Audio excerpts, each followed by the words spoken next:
Hi everyone, welcome back to my blog.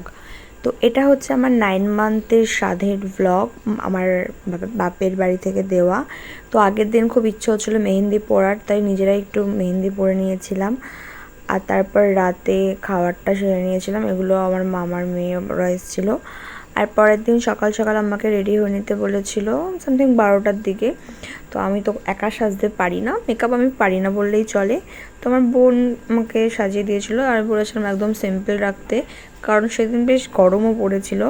আর এই যে আমার ফাইনাল লুক, এটা কেমন লাগছে অবশ্যই জানিও। খুব আমি মেকআপ করতে পারি না, যা করে দিয়েছে এই অনেক আমার কাছে, আমাকে নিজের থেকে নিজেকে অনেক ভালো লাগছিলো।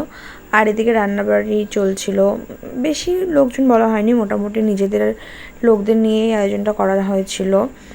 তো তারপর আমাকে খাবার দেওয়ার জন্য সেগুলো সাজিয়ে নিচ্ছিল আমার দিদি বোন, ওরা সব মিলে। তো অনেক কিছু দিয়েছিল। আর তার মাঝখানে আমি বলেছিলাম কিছু ভিডিও আর ফটো তুলে নেওয়ার জন্য। তো তাই ছাদে গেছিলাম, তো সেখানে কিছু শ্যুট করে নিয়েছিলাম। আর আমার ছাদের মেনুতে আমার সব পছন্দের খাবারগুলোই রান্না করা হয়েছিল।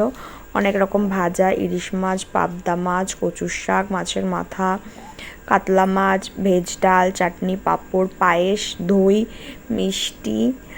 তো যাই হোক, আমি এখানে খেতে বসে পড়েছিলাম। আর এখানে অনেকজন ছিল, সবাই মিলে আমার ভিডিও ফটো এগুলো তুলছিল। তারপরে আমরা নিজেরাও কিছু ফটো ভিডিও করে নিচ্ছিলাম। এখানে সব আমার ভাগ্নি ভাইজি সব ওদেরকে নিয়ে, ভাই বোন সবাই সাথে। তারপর আমার বরকে বলেছিল মাছের মাথাটা খাইয়ে দিতে, যেটা আমি একদমই পছন্দ করছিলাম না, জাস্ট মুখেই ছুঁয়েছিলাম। তো যাই হোক, তারপরে আমি নিজের মতো নিজে খেয়ে নিচ্ছিলাম।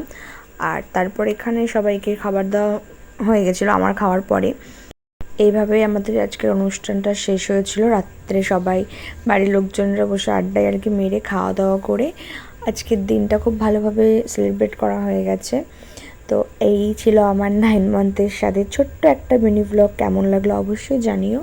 আর বড়দের আশীর্বাদে আমি এখন একটা ফুটফুটে রাজকন্যার মা।